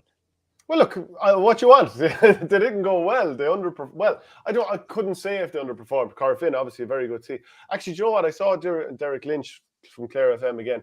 He was tweeting about it being the 3rd time that Corofin had won the Clare Intermediate, and 2002 was it? Let me just. They had the 3 lads together. Yeah, there was a lovely picture of the 3 fellas together. Yeah. Yeah, I'll just see if I can get the picture here. Just on that as well, Shane. While we're talking about Clare, I think Brian O'Connell was on a Wolf Tones Nashuna Junior B team that won over the weekend. Yet another one of those lads. He's obviously over the Clare Miners that won the All Ireland, but another fella that's kind of keeping going until he can go no longer. And it's funny, and I know Eddie Brennan said about that Junior E success that he had with Craig Ballycal. I think it was Junior E. Like they're nearly as sweet at that stage of the day. Anything is as sweet as anything you won at a previous stage of your career. But there's the 3 lads from Corofin. Yeah, John Malone 91, Seamus Clancy 2002, and Damien O'Loughlin 2023. And that was 10 years on from Clancy being involved with Clare beating Kerry, which is another thing that I saw that he was tweeting about there.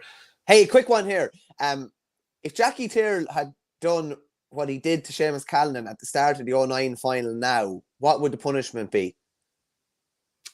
It just depends on if the ref sees it. We still see shoulders to the chest being let away with plenty of times. Yeah, but like it's mad. Like that wasn't even a free that day. That was, and talk about like you go into an All-Ireland final. Callan was very young at the time, obviously. You have all opinions of how things are going to go, and you think how things are going to go. A lad runs through you like a steam truck at the very, very start, and you're really under pressure thereafter, realistically. Have you ever been in a game like that where you've just got a dunt early and you're just spending most of the game nearly trying to recover from it or whatever. Yeah, I can't think of one, but like it's definitely happened. It's happened to everybody at some stage.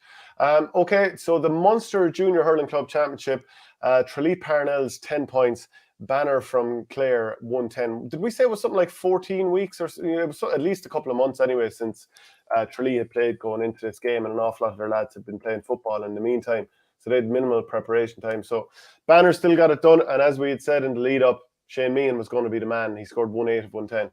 Yeah, well, like, what 11 scores, 8 out of 11. My maths percentages, it's probably in around 3/4. I'd say it's fair out going, and he's going to be such a difficult player to stop at that level. It was the same last year, and it looks like it's going to be the same this year as well.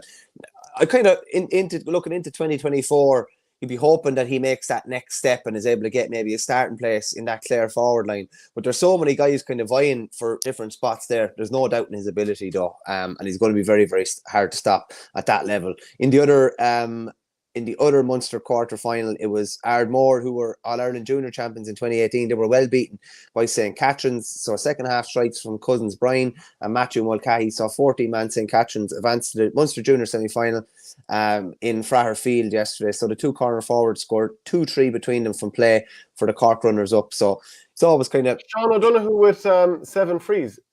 Is that the Sean O'Donoghue Cork captain? St. Catherine's... I think it might be, actually, yeah. I think it might be. I wouldn't be surprised. No, he's in Eshkara. He's in Eshkara. Okay, I was going to big him up as potentially that I could see him being a free taker, but clearly not. That's a fair result for Catherine's. I always think it's difficult. Was it, who did it? Was it Conaghy that were Kilkenny runners up and won the All-Ireland a couple of years ago, Junior All-Ireland? Was it Conaghy? I think it was. It was. Yeah, beaten by O'Loughlin's. It's difficult to come off a county final defeat and regroup, but that's obviously a big win there against an Ardmore.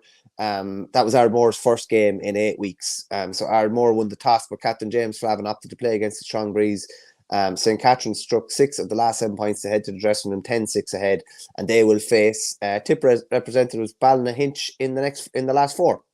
Okay, and the Ulster Junior quarterfinals in hurling, St. Eunan's, they were hammered by Omagh St. Enda's 424-9, Naomh Breed 2-9, Castleblaney 115, Erngail's Beliek 5 points, Cootehill Celtic 417, and Swatra 421, Kilcleaf 10 points. Then the Connacht Junior Hurling Club semi-final, Easky 220, Carrick St. Mary's 1-8, so that's last year's beaten All-Ireland finalists. The Ulster Intermediate quarterfinals, Ballinascreen 110, Satanta 313, Breda 317, Cregan Kickham's 221, Éire Óg, Carrickmore 217, Lisbon St. Patrick's 213, and Inishkeen 9 points, Middletown Nafina 26. And then the London hurling final that was postponed yet again. Yeah, like it was fixed for a couple of weeks ago, and it was Robert Emmett's against Brothers Pearse. There was an objection into a player that allegedly played the semi-final against Gabriel, suspended from the Robert Emmett's setup. Robert Emmett's, through all sorts of different appeals out the back door, all sorts of different ways, they were thrown out of the competition, and Gabriel's were in the final against Brothers Pearse. That was fixed for Sunday. I think an email landed through around, I'm going to say, lunchtime on Friday, and that game was postponed. That means that, God only knows when that game will be played, but it also means that the London representatives won't be able to play in the Connacht Championship this year, which is a bit of a disaster because, you know, certain teams, including Emmett's, have had good runs in those competitions down through the years. But I don't really know when this is going to be resolved, and there's some heavy hitters involved in the background, in like getting heavily involved with the Emmett's club in the disciplinary process and the appeals process. So I don't know where this is going to end, to be honest with you. I don't know when this game is going to be played. And I think Dermot Crowe had an independent that it could cost, you know, the clubs involved or people going to the game, supporting the clubs, particularly coming from Ireland, the guts of about 80,000 between travel plans being cancelled twice and this kind of thing. It's just a really, really messy situation. I said it before and I'd say it again. I hope Jarlath Burns comes in and cleans house on the disciplinary process and gets rid of all these loopholes. There should be a sanction should be handed down. It can be appealed. If the appeal is not successful, that's that. Not all these other back channels and avenues that you can go down. And like, it's so messy, and there's not, like, from our point of view, I said it before, Shane, as well, like, sure, there's no communication about DRA appeals. There's no communication about CHC appeals. And we don't know. The only reason you know is because you're chatting to someone in the club or you're chatting to someone in the county. It's so underground almost, isn't it? Like, it's a mad system, and it badly needs to be cleaned up. Yeah, by the way, there's a comment in there that St. Eunan's actually beat Omagh, and we had that there just to call it out the wrong way. So St. Eunan's actually, they were the defeated senior finalists. They dominated this match. Goals from Kevin Keeley, Matt Ahern, Dara O'Moladig, and Peter Kelly. So they beat St. Enda's 424 to 9 points, not the other way around. And so we'll move on to some of the other fixtures. The Ulster Junior Football quarter final. Narassa 2-5, Lisnaskea Emmets 1-9, Blackhill 5-11, St. Mary's Resharkin 1-7, Napirshig 7 points, Drummondess 7, and Ballymcguigan 8 points, Arva 2-17. You might go through the next two. Yeah, Leinster Intermediate Football Championship quarter final. Rathkenny had a 3-11 to 110 win over Kenna, I'm going to say. Kena. It should be a double. You imagine it'd be a double E. Well, that's the Longford side. I only know from hearing from people locally. Scully Connell, their journey continues. They had a 112 to 111 win over Roach Emmets. Ballylinan, much too strong for Barrendarrig, finished 516 to 110. And you've landed me here. 𝘱𝗵𝗄𝘃𝘀, the one we talked about the last day, which we struggled with. They had a 117 to 114 win over St. Malachy's. And just thinking, were Malachy's not supposed to come up against Allenwood? Malachy's, that was Alan Budamangan in the goals. Could 𝘱𝗵𝗄𝘃 be Allenwood? It is. Okay, there you go. So there you go. Now at least we know. Every day is a school day. So that means Johnny Doyle. See what happens here. So people just think, in case they're wondering how did that happen. Every week the fixtures are sent in from different parts of Ireland into the GA, and then they're emailed out to the journalists. But some places they send the names in Irish, and like you're doing all this research and you don't get a chance to change over every team's name. And sometimes you start the show and you're like, oh God, I forgot to check up what that team's name is. So it's not that we're intentionally doing a disservice. It's just the way sometimes it's sent in makes it difficult for us. At least we know now. So that's 45-year-old Johnny Doyle got the bet. Who I saw was on commentary yesterday for a game, actually. Might have been the Naas game, I think, for Clubber. But they got one up on St. Malachy's, who, as I said, Alan Budamangan is in the goals there. I think he's 42 or 43. Just fly through the Leinster Junior quarterfinals as well. Glyde Rangers had a 2-11 to 2-9 win over Ananock. Milltown had a 1-11 to 1-7 win over Kilbride. Kilbeggan Shamrocks 4-6, Ballymore 2-2, and Man O' War are still on a journey there. The Dublin club, they beat Ballygunner 2-9 to 10 points. Yeah, and then Kilmacud Crokes with a very Kilmacud Crokes-esque scoreline. Kilmacud. Yeah, Wood 12 to 4 points win over Éire of Carlow, and you would think with Paul Mannion and Shane Walsh and Dara Mullen, players like this in the forward line, that they'd be putting up massive scorelines. And they are capable of it, but they always just seem to put up just this huge wall in front of an opposition and squeeze the life out of them and just score enough to comfortably win these games. So it's real controlled football from Crokes. No wonder they go so deep into championships. Dara Mullen, he was brilliant in this game. He scored 4 points from play. Shane Walsh scored 1-2, a goal of that from play. It was like he was running with the ball. It broke out of his hands and he just clipped it into the net with his left foot. I mean, it's just like, how do you set up to stop this Crokes team? Because they're physically so strong and they've just got those game breakers. Yeah, and if you do push up, they have the likes of Mannion, Dara Mullen, Shane Walsh that can just actually nearly go the length of the field, and the ball kind of bouncing off Walsh's head just made it even more interesting. I think it was kind of similar-ish kind of goal to the Ballyboden game as well. Just such an effective player to have. If you're only keeping even one up at times, such an effective player, such a good finisher. And as you said there, this was the typical Crokes performance. They don't need to score 315. They'll just limit you to, like, how many times have we seen them limit teams to 5 or 6 points, particularly in the early stages of Leinster, limited Éire to 4 points. It was interesting one, actually. Colm Hulton was playing for Éire. He had played with Ballymun for a good while and then transferred down to Carlow, and is obviously a Carlow County player as well. But this is Crokes starting to go through the gears now in Leinster, and they're going to be really, really hard bet in Leinster and beyond, you'd imagine. Yeah, the Limerick champions are Newcastle West, 3-5 to 13 points winners over Adair. 21 championship wins in a row for them down there. Owen Hurley, he was excellent. He won man of the match, got scored 2-4, 4 of those being very tasty frees. On the others, Ian Corbett, he was absolutely brilliant. He'd had a new child, first child, Dylan, earlier in the week, 5 days old. And look, you haven't stopped going on about it since having a kid earlier this year. Would it have been tough enough for him to go out there and perform the county final 5 days after having a baby? Yeah, it wouldn't have been simple now. I think he said his partner went into the spare room and gave him a bit, or he went into the spare room, or vice versa. You refer to the spare room as the doghouse, which you get sent out to now and again. Thankfully not. I saw a picture of the baby who was only 5 days old in the cup, which is remarkable. Like that's unbelievable. That's some experience. 5 days old and you're part of a county final victory. It definitely wouldn't be simple. He said he got a few hours sleep, and he said it's been an amazing week. Like what a week, what a way to finish the week. Hopefully he'll get out for a few pints now as well. I'm sure he is. They probably would enjoy themselves last night. I think they're saying they're about going back training tomorrow night, because they're playing 𝘱𝘳𝘀𝘀 Commercials next week. Like you have to wonder why there's only a week between. Like, when was the Limerick hurling final played? Are we looking at 2 weeks ago? 2 weeks ago. You kind of wonder why it wasn't played last weekend. I don't think it was cancelled or anything, was it? I don't think it was. No, I think the intermediate one was, though. It was either the intermediate or the junior, but Newcastle West were to play. It was before the senior decider. I think it was intermediate. I'm not 100% certain, but that was put back, and I think it was one of the only games that was cancelled all weekend.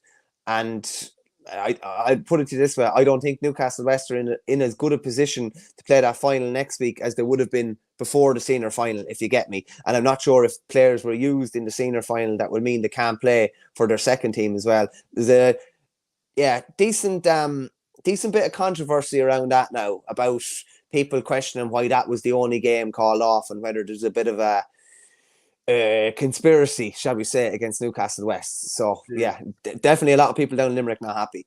Yeah, so if Newcastle West beat 𝘱𝘀𝘀 Commercials, who they did beat last year, then they'd be up against Dingle after that. So that'd actually be a tasty fixture, no matter who Dingle are up against. And just, can Dingle come back from like going down to 13 men against Mid-Kerry in their semi-final? You know, what sort of shape are they in? And are those two players going to be suspended, or is it the new competition so they're okay? I'm not actually entirely sure. I'm trying to think of some previous game situations where that would have happened, and just off the top of my head, I'm not entirely sure. Yeah, I don't know.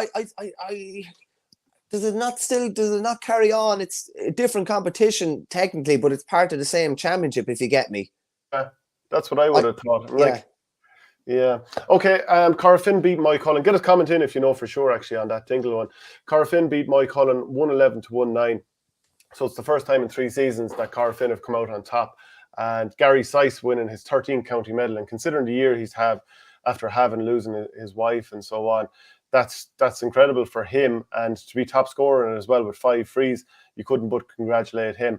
And Moycullen, you know, Johnny Maloney top scored for them, 1-1. Offaly man, of course. Owen Gallagher, Antrim man, actually, with 2 points. So actually, that's a big portion of their scoreline coming from outside players. But there's some very good our local players as well. But one they were missing, Sean Kelly, ruled out with a hamstring injury before the game. Like, is he on his own worth the 2 points that they lost by? Probably. He's one of the best players in the country. Yeah, massive loss. He obviously plays up centre forward for them, I think, a lot of the time. Just a huge loss. Hard to kind of quantify that. It's amazing to think, just thinking about it, like, Tullamore have won the county championship without Johnny Maloney. Johnny Maloney has gone to the Connacht champions, and you're thinking they're going to get even stronger, and they couldn't get over Corofin, and that's obviously just Corofin. Like, Corofin have been so strong up until the last 2 or 3 years. They've still been very good, obviously, but I think there was a fair bit of hurt that they harnessed yesterday, delivered a real good performance. I think Liam Silk was outstanding by all accounts. He scored 2 points and kept 𝘱𝘳𝘰 Keneally very, very tight. I don't think 𝘱𝘳𝘰𝘮 Keneally scored for them, actually. And that would be a bit of a surprise. And it's funny you mentioned about the kind of outside influence in Moycullen. Colin Keys did a piece for our paper last week. There's a fair outside influence, as good as they are, and as many homegrown players as they have. Johnny Maloney, Owen Gallagher, and a few more. But yeah, you mentioned about Gary Sice. Yeah, you couldn't but be happy for him. 39, has a very, very hard time off the pitch, and he just like, I think in those type of scenarios, as you well know, Shane, the community rallies around you, and it's everything that's good about the GA when people come together and give you as much support as possible. And I think he was very, very quick to say and thank everybody that helped him through his particularly hard time. With 13 county medals, like some going, and to be top scorer in the final as well, savage stuff. Yeah, and you know what I was thinking when I saw Kilcoo winning and I saw Corofin winning, I'm wondering, after that All-Ireland final they had a few years ago when Corofin completed the 3 in a row, is there any chance of these two teams playing against each other again? So Kilcoo, they dismissed 𝘧𝘁𝘁𝘁𝘁 Harps 213 to 1-7. And I think early enough in the game, they were like 1-9 to a point ahead, and they just coasted from there. And I was reading Cara O'Kane's article in the Irish News, and just the opening, I suppose, paragraph said it all. How best to describe Kilcoo's first half display? Like that of a team outwardly angry at the world, but smiling to themselves on the inside. Like they just, I do think it kind of says it all. Like you go back to the last couple of games, there was a big brawl at the end of the game against Byrne in the was Byrne in the semi-final or the final, but there was the ref issue in the final as well. I think they almost want a cause in a way. Yeah. So the problem, well, like when you're that successful, sometimes you need a cause, and sometimes you need to invent a cause just to keep the show on the road and keep people motivated or whatever. After being beaten by Glen in that Ulster final last year, they definitely have a cause. And like at the minute, like you'd have to say they're not one of the most well-liked clubs in the country. You'd have to say as well. And that's probably something that's probably driving them on too. That Ulster Championship though, like that's going to take some winning. Realistically, that is going to take some winning with the teams that are there. There's Scottstown next. Yeah, like that's obviously Scottstown didn't win Monaghan last year, but they're big hitters traditionally who haven't got over the line in an Ulster Championship yet. Jack McCarron. Yeah, Jack McCarron could be the difference for them. Throw Cross McGlenn into it. Who else are we looking at? Throw Naomh Connell into it. Throw the Glen into it. Yeah, you've got like Ulster is the place to be at club football level and probably at county football level, realistically, for competitiveness and for pure, like a sheer cutthroat championship where you realistically cannot call who's going to win. Yeah, the Kerry final was also on this weekend. Mid-Kerry 15 points and probably will feel like they kicked it away because they had so many chances. East Kerry 2-10. So the scorers there, Dara Roach, he scored 5 points, 3 of them from frees. And there was 1 point he scored in the first half. Ball kicked into him, turned, swiveled, cut inside, beautiful kick on his left foot. David Clifford, he scored 3 points. Paddy Clifford scored a goal just towards the end of the first half. Luke Crowley got a goal, and Donal O'Sullivan scored 2 points. Éanna O'Connor scored 3 on the other side. Gerard O'Grady, he also scored a couple, and Fiachra Clifford. Sorry, it was Gavin O'Grady. Fiachra Clifford, he scored 2 points, and then a series of other players scored 1 each. And I noticed Nathan Breen went off in the first half, in the full back line. Wasn't long after that first goal came through for East Kerry. And I wonder, even in the second half, with the way the defence opened up, a player who's been playing so well in the championship, how decisive was that?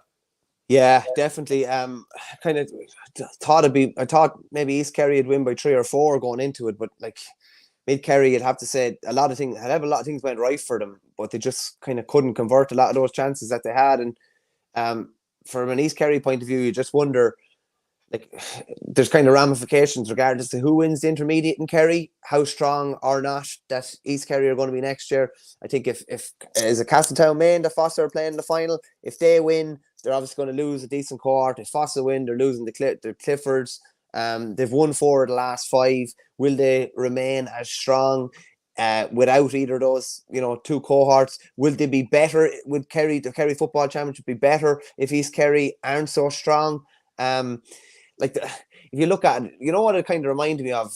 The scene on the pitch after when East Kerry won. It was kind of like when UCD were really competitive in the Leinster Hurling Championship, and it was, I don't know, not that it was soulless or anything like that. You're muted at the minute there, Shane, I think, but there wasn't I don't know, the games just don't seem to have the same atmosphere. They don't seem to have the same support as a club side. Well, is it because, okay, let's say the people who went there for East Kerry, there's going to be hardcore, there always will be, but they're all there basically primarily as clubmen and club women of their original club, and those players are coming to represent East Kerry. So does it mean the same as if, let's say, Glenflesk or Fossa won? It just can't. I just don't see how it could. Yeah, no, I'd agree with you. Yeah. I still thought that the David Clifford factor would mean that the pitch was going to be swamped by kids or whatever at the end of the game, but it didn't look like, not as much as normal anyway. Yeah, okay. Well, the Leinster, another Leinster club quarter final that we didn't touch on yet. Blessington, they came up against RD. So Blessington 2-5, RD St Mary's 3-9. Tom Jackson with a couple of goals there. Killogue, 𝘱𝘂𝘃𝘀𝘠 110, St Lomans 120. So 10-point win there, and a 13-man Killogue. So it was 1-7 to a point after 15 minutes. To be fair to Killogue, they came back, but just didn't quite have enough. Just quickly there, Shane. Ronan O'Toole was brilliant again for Lomans, and he was brilliant for Westmeath throughout the year, and he was Tailteann Cup Player of the Year, I think, in 2022. Like, he's, to me, like, I know John Heslin would take a lot of the headlines with Lomans and Westmeath, but to me, like, he's emerging into one of the better forwards in the country, I would say. When you look at what they have up top, Ronan O'Toole, John Heslin, Sam McCartan, Shane Dempsey, who won his red card appeal as well. Like, Lomans definitely have, the minerals to go on a good run in Leinster, you'd imagine. Yeah, okay. And then Naas beat Summerhill 2-12 to 8 points there. And I suppose Joe Murphy was saying, who's their manager, was saying the back-to-back losses to Kilmacrud have been hurting them. Kilmacrud! And he said, there's definitely a good focus in the group. They're after training hard and they really want to achieve. We'll have to improve in this game, but there's certainly more improvement in us. And then the Ulster Intermediate Football Championship. Just quickly, Shane, on that one, the scoreline doesn't do that game justice. Summerhill were well in a shout going into the final quarter. And Naas, it kind of looked like there might be a shock on the cards, but Naas kind of kicked on and Summerhill weren't able to take a couple of chances. But yeah, Naas definitely have that kind of bit between their teeth and are looking for revenge, I'd imagine, against Kilmacud.